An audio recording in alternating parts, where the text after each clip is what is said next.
ఇంచే పట్టిందమ్మా. మరి ఈ మేరకు టైం కేటాయించకపోతే, ప్రతిపక్షం అనేది ఈ మేరకు చెప్పలేకపోతే ఈ విషయాలన్నీ ప్రజలకి ఎలా తెలుస్తాయి? మామూలుగా అయితే ప్రతిపక్ష నాయకుడు అనే వ్యక్తికి ఎవరికైనా కూడా ఉండేది అసెంబ్లీలో మామూలుగా రెండు పార్టీలు ఉంటాయి. ఒకటి అధికార పార్టీ, మరొకటి ప్రతిపక్ష పార్టీ. ప్రతిపక్ష పార్టీని అధికారంలో ఉన్న వాళ్ళు గుర్తించకపోతే, ప్రతిపక్ష పార్టీ ఇవన్నీ చెప్పేటివన్నీ కూడా వాళ్ళు చెప్పలేకపోతే కరెక్షన్స్ ఎక్కడి నుంచి వస్తాయి? అసెంబ్లీ ఎందుకు నడుపుతూ ఉన్నాం? ఏం సాధించడం కోసం నడుపుతూ ఉన్నాం? ఎవరు కూడా నీకు వ్యతిరేకంగా మాట్లాడకూడదు, ఎవరు కూడా నీకు వ్యతిరేకంగా చెప్పకూడదు. వాళ్ళకు మైక్ ఇవ్వము, మేము 5 నిమిషాలు మాత్రమే మైక్ ఇస్తాం. 175 మందిలో నీకు ఇచ్చినట్టుగా వాళ్ళకి ఇచ్చినట్టుగా నీకు ఒకరికి మైక్ ఇస్తాము. 5 నిమిషాలు నీ టైం కట్ చేస్తాము, నీ మైక్ కట్ చేస్తాము అని అంటే ప్రజలకు ఇవన్నీ కూడా తెలియకూడదు అనే ఉద్దేశంతో అసెంబ్లీ నడుస్తూ ఉంది. కానీ మీ ద్వారా నేను ఏదైతే చెప్పానో ఇంతవరకు ఈ 1.5 hour 2 గంటలు, నాకు తెలియదు ఎన్ని గంటలు ప్రజెంటేషన్ అయిందో, కానీ ప్రతి విషయంలోనూ కూడా ఏది కూడా ఎవరిని కూడా ఊరికే తిట్టల. ప్రతి విషయము ఫ్యాక్ట్స్ అండ్ ఫిగర్స్తో ప్రజెంటేషన్ చేస్తాం. ప్రతి విషయంలోనూ కూడా ఇవి వాస్తవాలు అని చెప్పి నెంబర్స్తో సహా చూపించాం. వీటికి సంబంధించి ఏదైనా సమాధానాలు చెప్పగలిగితే సమాధానాలు వాళ్ళు చెప్పాలి.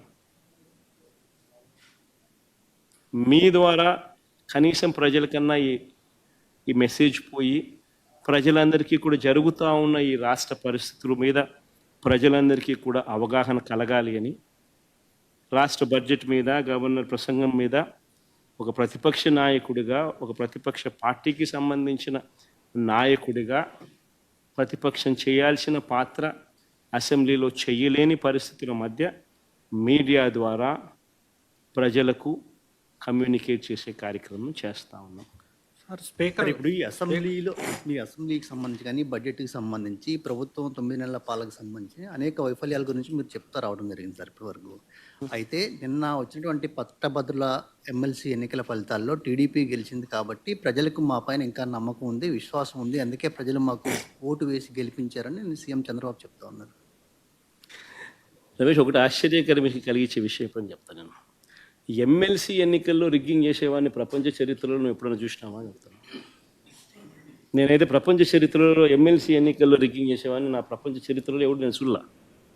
ఒక చంద్రబాబు నాయుడు అనే వ్యక్తి మాత్రమే ఎమ్మెల్సీ ఎన్నికల్లో రిగ్గింగ్ చేసేవాడిని నేను చూసింది. అయినా కానీ శ్రీకాకుళంలో మాస్టర్లు బాగానే బుద్ధి చెప్పారు కదా.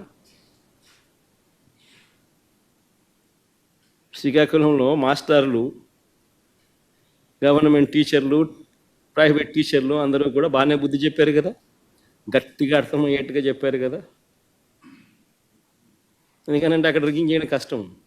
టీచర్లు వచ్చి కొట్లాడతారు, ఎందుకంటే వాళ్ళే బూతుల్లో ఏజెంట్లు, వాళ్ళే బూతుల్లో పోలింగ్ ఆఫీసర్లు, టీచర్లే. సో వాళ్ళ ఓట్లు వాళ్ళకి రాకుండా చేసినామని అంటే వాళ్ళంతా ఒప్పుకోరు. కాబట్టి అక్కడ యూనియన్స్ అన్నీ ఉంటాయి కాబట్టి చేయలేకపోయింది. గ్రాడ్యుయేట్ల దగ్గరికి వచ్చేసరికి ఎవడైనా అంతే అన్నట్టుగా అక్కడ కూడా రిగ్గింగ్ చేసినారు.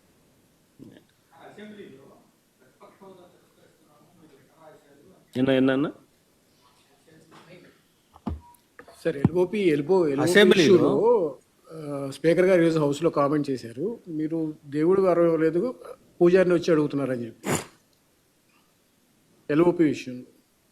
ఎల్ఓపి విషయంలో రూలింగ్ ఇచ్చారు సార్ ఈరోజు. మీకు ప్రతిపక్ష హోదా రాదు అని స్పీకర్ గారు ఈరోజు ఒక రూలింగ్ ఇచ్చారు. Statement, the speaker has given a statement saying that neither have you attended the assembly, you've just attended assembly just for one day in the earlier sessions, and that you yourself in the previous term had talked about Mr. Chandrababu Naidu and how they had 23 or 24 MLAs, and if we take 5, then you won't have the leader of opposition status. If he can say the same thing, why is he demanding the same is what there's been a ruling stated by the speaker. What do you have to say on this? ఒకటి అందరూ గుర్తుపెట్టుకోవాల్సింది ఏంటంటే, చంద్రబాబు నాయుడు గారు అనే వ్యక్తికి మేము ప్రతిపక్ష హోదా ఇచ్చాం. చంద్రబాబు నాయుడు అనే వ్యక్తిని మేము ప్రతిపక్ష హోదా ఇచ్చినాం. ఎక్కడ రూలింగ్ లేదు, ఎక్కడ దెర్ ఇస్ నో రూల్. నీకు ఇంతమంది శాసనసభ్యులు నీకు ఉండాలి, ఉంటేనే నీకు ప్రతిపక్ష హోదా ఉంటుంది అని ఎక్కడ రూలింగ్ లేదు. ఇన్ఫ్యాక్ట్ ఢిల్లీ అసెంబ్లీలో బీజేపీకి 3 అసెంబ్లీ స్థానాలు గతంలో. ఆప్ బీజేపీకి ప్రతిపక్ష హోదా ఇచ్చింది.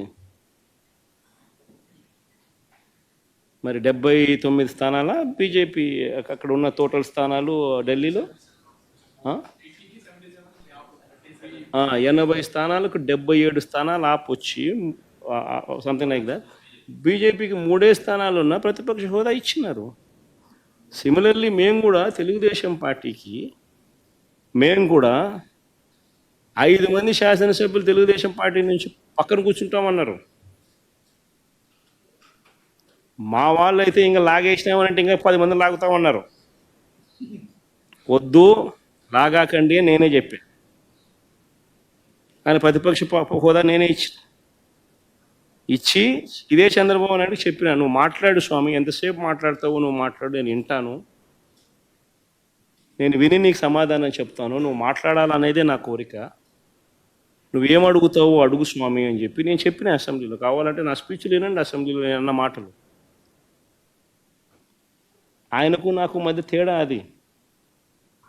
ఏదైనా కానీ అసెంబ్లీ అనేది ఎందుకు జరుపుతూ ఉన్నాం? ఈరోజు అసెంబ్లీలో ఉన్న పార్టీలు ఏవి? అధికార పార్టీలు, ప్రతిపక్ష పార్టీ మాదొక్కటే ఉంది. వేరే పార్టీలు ఎక్కడున్నాయి చెప్పండి? ఉన్నాయా ఎవరన్నా? మన ప్రతిపక్ష పార్టీ అనేది ఎవరికి ఇస్తారు? మాకు ఇవ్వకపోతే ఎవరికి ఇస్తారు చెప్పు? ఉన్న వాళ్ళందరూ మంత్రివర్గంలో మంత్రివర్గ సభ్యులుగా మీరే ఉండరు, మీరే గవర్నమెంట్లో ఉండరు, అంతా మీరే రూలింగ్లో ఉండరు. మీరే ప్రతిపక్ష పాత్ర ఎట్ట పోషిస్తారు స్వామి? నాకు అర్థం కావడంలా. అధికార పార్టీ మీదే, ప్రతిపక్ష పార్టీ మీదే. డబుల్ యాక్షన్ ఇదేమన్నా? హీరో నువ్వే. అదే నేను చెప్పే స్వామి, 2 పాత్రలు డబుల్ యాక్షన్. ఒక పక్క నువ్వే కొడతానంటే ఈ పక్క నేనే కొడతానంటే ఎట్లా కుదురుతుంది స్వామి? అది ఉండేది ఈరోజు అసెంబ్లీలో 2 పార్టీలు ఉన్నాయి. వాళ్ళదంతా కలిపి అధికార కూటమి. ఉన్నోళ్ళంతా ఆ పక్క ఉన్నారు. ప్రతిపక్షం ఉండేది మా పార్టీ తప్ప వేరే ఏ పార్టీ ఉంది? వేరే ఏ పార్టీ లేదు. సో వేరే ఏ పార్టీ లేనప్పుడు ప్రతిపక్షం అనేది ఎవరికి ఇవ్వాలి? ప్రతిపక్ష పార్టీగా గుర్తింపు అనేది ఎవరికి ఇవ్వాలి? ప్రతిపక్ష పార్టీగా ఉన్న వాళ్ళకి ఇవ్వాలి. సో న్యాచురలీ ఆ పార్టీకి ఎంతమంది అన్నా ఎమ్మెల్యేలు ఉండని స్వామి, వాళ్ళకి లీడర్ అనేవాడు ఉంటాడు కదా. సో ఆ లీడర్ని ఏమంటారు? ప్రతిపక్ష నాయకుడనే అంటారు కదా, వేరే పేరు ఏమన్నా అంటారా? సో ప్రతిపక్ష నాయకుడు అని చెప్పి నువ్వు ఎప్పుడైతే అంటావో అప్పుడు ఏంది? దాని అర్థం ఏంది? లీడర్ ఆఫ్ ది హౌస్కి ఎంతసేపు మైక్ ఇవ్వాలనో అంతేసేపు దాని తర్వాత స్థానంలో ప్రతిపక్ష పార్టీ నాయకుడికి ఇవ్వాలి. ఎందుకు ఇవ్వాలి? ఇవన్నీ చెప్తాడు కాబట్టి. ఇవన్నీ అవతల ప్రతిపక్ష పార్టీ చెప్పినప్పుడు నువ్వు రిపేర్ చేసుకోవాలి కాబట్టి. అది గవర్నమెంట్ చేయాల్సిన డ్యూటీ కాబట్టి, పని కాబట్టి. కానీ ఇక్కడ ఏం జరుగుతూ ఉంది?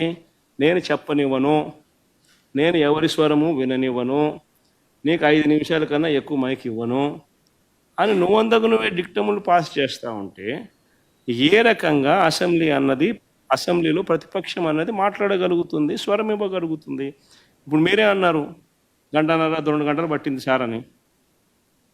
మరి 1.5 2 గంటలు పడుతుంది. మరి ఇవన్నీ నేను మాట్లాడిన మాటల్లో ఏదైనా ఒకటన్నా వేస్ట్ మాట ఏమన్నా ఉందా?